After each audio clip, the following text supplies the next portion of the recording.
बिहार की सियासत फिर से गर्म हो गई है। बिहार में तमाम पार्टियों के बीच उथल-पुथल की स्थिति मची हुई है। आपको बता दें कि नॉमिनेशन की तारीख जो है वो फर्स्ट फेज के लिए 17 तारीख की है, यानी कि 2 दिन बचे हुए हैं, लेकिन अभी तक महागठबंधन में और एनडीए में कुछ भी क्लियर नहीं हो पाया है। एनडीए में सीट शेयरिंग का फॉर्मूला तो क्लियर कर दिया गया है कि कौन सी पार्टी कितने सीट पर चुनाव लड़ेगी, लेकिन अभी भी रार बरकरार है। नीतीश कुमार गुस्से में नजर आ रहे हैं। कल उन्होंने अपनी पार्टी मीटिंग भी बुलाई और जिस तरह से कयास लगाए जा रहे थे कि आज जो है घोषणा कर दी जाएगी एनडीए की तरफ से कि कौन किस सीट से अपने उम्मीदवार को उतारेगा, लेकिन अभी तक ये क्लियर नहीं हो पाया है। इधर महागठबंधन के बीच भी कुछ भी क्लियर नहीं है। आरजेडी कांग्रेस में लगातार जो है वो तनाव की स्थिति बनी हुई है। नमस्कार, मेरा नाम प्रियंका मिश्रा है और आज द नाउ शो में बात करेंगे बिहार चुनाव में मचे घमासान की।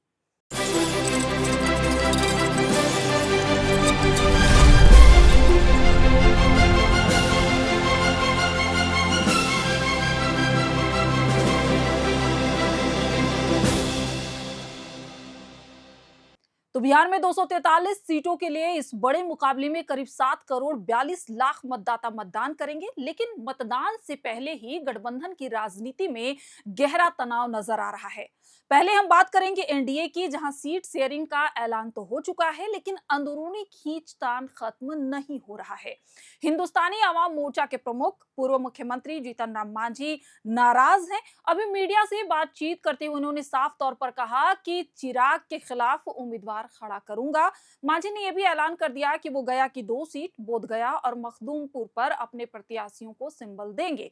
हालांकि एनडीए में सीट बंटवारे के बाद भी लगातार इस तरह के बयान आ रहे। उन्होंने कहा कि जेडीयू की जो सीटें थी उस पे एलजेपी ने अपने उम्मीदवार उतारे हैं, तो मैं भी उस पे उम्मीदवार उतारूंगा। पार्टी ने अपनी पहली उम्मीदवारों की लिस्ट जारी कर दी है बीजेपी ने, और बीजेपी ने दावा किया है कि सभी जाति वर्गों को टिकट दिया गया है, दलित, पिछड़ा, अति पिछड़ा और महिला। लेकिन जब लिस्ट को बारीकी से देखा गया तो सामने आया कि लगभग 15% सीटें भूमिहार जाति के नेताओं को दी गई हैं। इसमें हरिवंश ठाकुर बचौल, जीवेश मिश्रा, विजय सिन्हा, अरुणा देवी और सिद्धार्थ सौरभ जैसे नाम शामिल हैं। पहली लिस्ट में 17 ओबीसी, 11 अति पिछड़ा, 6 एससी एसटी वर्ग और 9 महिलाओं को शामिल किया गया। स्पष्ट है कि बीजेपी जातीय संतुलन और अपने पारंपरिक वोट बैंक दोनों को साधने की कोशिश कर रही है। लेकिन जिस तरह से ये घमासान मचा हुआ है, बीजेपी ने तो 71 सीटों पर अपने उम्मीदवारों की घोषणा कर दी। हम के खाते में 6 सीटें थी, लेकिन अब जिस तरह से जीतन राम मांझी का बयान आया है उससे ये लग रहा है कि एनडीए में कुछ भी ठीक होता हुआ नजर नहीं आ रहा है।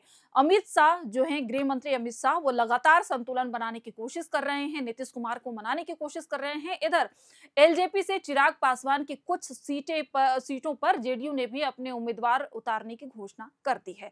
तो ऐसे में जो है वो सीटों का बिखराव साफ तौर पर देखने को मिल रहा है। अब ये देखना होगा कि क्या एनडीए में सब कुछ ठीक ठाक होगा या फिर अलग अलग राह पर ये आगे बढ़ते हैं। अब बात करेंगे महागठबंधन की। महागठबंधन में भी बिखराव की स्थिति है। राजद और कांग्रेस के बीच सीट शेयरिंग को लेकर मतभेद खुलकर सामने आ गए हैं। तेजस्वी यादव दिल्ली दौरे पर थे, लेकिन वहां पे वो राहुल गांधी और मल्लिकार्जुन खड़गे से बिना मिले ही पटना वापस लौट आए, यानी कि बातचीत अधूरी रह गई। माना जा रहा था कि दिल्ली से सब कुछ क्लियर होगा, लेकिन कुछ भी क्लियर नहीं हुआ, सीटों पर सहमति नहीं बनी। इधर राजद ने सोमवार को अपने कुछ उम्मीदवारों को संबल जारी किया था, लेकिन गठबंधन में बढ़ते तनाव के बीच ही कई उम्मीदवारों को बुलाकर सिंबल वापस ले लिया गया। कहा जा रहा था कि तेजस्वी गुस्से में हैं और जिस तरह से सोशल मीडिया पर पोस्ट किया गया उसके बाद से ये खींचतान और ज्यादा बढ़ गया और तेजस्वी ने वापस ले लिया है। हालांकि आपको बता दें कि राजद करीब 140 सीटों पर चुनाव लड़ना चाहता है, जबकि कांग्रेस को 60 सीटें देने की बात कही गई है, लेकिन कांग्रेस इस सीट पर मानने को तैयार नहीं है। कांग्रेस का मानना है कि सीटों की क्वालिटी पर कोई समझौता नहीं किया जाएगा, हमें हक चाहिए, और वो 70 से ज्यादा सीटों पर चुनाव लड़ना चाहता है। दिल्ली में हुई हाई लेवल बैठक में कांग्रेस अध्यक्ष मल्लिकार्जुन खड़गे ने नेताओं से कहा कि 243 सीटों की संभावित सूची तैयार रखी जाए, यानी कांग्रेस अब प्लान बी पर भी काम कर रही है, यानी कि एकला चलो की राह पर भी कांग्रेस तैयार है। इस खींचतान का असर सोशल मीडिया पर भी देखने को मिल रहा है।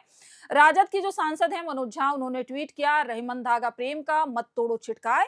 इस पर कांग्रेस नेता श्रीनिवास ने लिखा है कि शहर में आग है मगर राख में अब भी रूह है, यानी रिश्ते बचाने की कोशिशें जारी है, लेकिन अविश्वास की रेखा साफ नजर आ रही है। इसी बीच एक नया चेहरा राजनीति में एंट्री कर चुका है। जी हां, मैं बात कर रही हूं लोक गायिका मैथिली ठाकुर की, जो पटना में आज बीजेपी में शामिल हो गई हैं।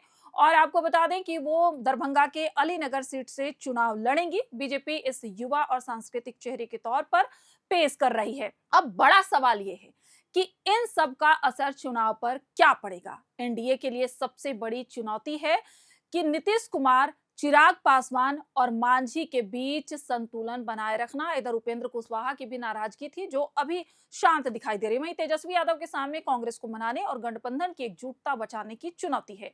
दोनों तरफ गणित का खेल जारी है। जो आंकड़े हैं, उस आंकड़े पर कोई भी मानने को तैयार नहीं है, लेकिन जनता इन सबको ध्यान से देख रही है। बिहार की राजनीति में गठबंधन बनाना आसान है, लेकिन उसे निभाना मुश्किल। एनडीए और महागठबंधन दोनों ही आज एक जैसी समस्या से जूझ रहे हैं। सीटों की सियासत, कहीं जातीय संतुलन का दबाव है तो कहीं नेतृत्व की खींचतान। अंत में बस इतना ही कि इस बार बिहार का मतदाता सिर्फ नारों या चेहरों पर नहीं, बल्कि स्थिरता, भरोसे और एकजुटता पर वोट करेगा। 14 नवंबर को नतीजे आएंगे और तब तय होगा कि किस गठबंधन की राजनीति सफल रही और किसकी गोटियां बिखर गई। बिहार की राजनीति में हर चुनाव एक नई कहानी लिखता है, लेकिन हम गठबंधन की बात कर रहे थे कि 14 तारीख को यह देखा जाएगा, लेकिन गठबंधन की जो स्थिति है उस पर भी बात करना बेहद जरूरी है कि जिस तरह से एनडीए में भी रार है और महागठबंधन में भी अब तक कुछ क्लियर नहीं हो पाया है, जबकि सीपीआईएमएल ने भी अपने लिस्ट जारी कर दिए हैं। इधर राजद से भी उम्मीदवारों का जो लिस्ट है वो तैयार कर लिया गया है। इधर मल्लिकार्जुन खड़गे ने 243 सीटों के लिए अपने उम्मीदवारों को तैयार रहने को कहा है। तो ये बड़ी खबर है जो बिहार की सियासत को इस वक्त जो है वो हवा दे रही है। सियासत की हवा जो है वो बेहद गर्म है। ऐसे में ये देखना होगा कि क्या गठबंधन बन पाता है, क्या इंडिया गठबंधन एकजुट होकर चुनाव लड़ती है। एनडीए गठबंधन में सब कुछ ठीक ठाक नजर आता है। आज रात का इंतजार करना होगा। अब कल का दिन जो है वो भारी है, क्योंकि नॉमिनेशन की जो आखिरी तारीख है वो 17 ही है। 17 से पहले नॉमिनेशन करना है फर्स्ट फेज के लिए। 121 सीटों पर फर्स्ट फेज में चुनाव होना है। तो अब देखना होगा कि बीजेपी ने तो अपने उम्मीदवारों की घोषणा कर दी है। इधर महागठबंधन से सीपीआईएमएल ने भी अपने उम्मीदवारों की घोषणा कर दी है। अब राजद, कांग्रेस और जेडीयू, एलजेपी, इन तमाम जो पार्टियां हैं, ये कौन सा राह चुनती हैं और किस राह के तहत आगे बढ़ती हैं, इसको लेकर हम पल पल की अपडेट आप तक देते रहेंगे। आपको हमारा ये विश्लेषण कैसा लग रहा है, हमें कमेंट करके जरूर बताएं। आप सभी का बहुत बहुत शुक्रिया। शुभ रात्रि।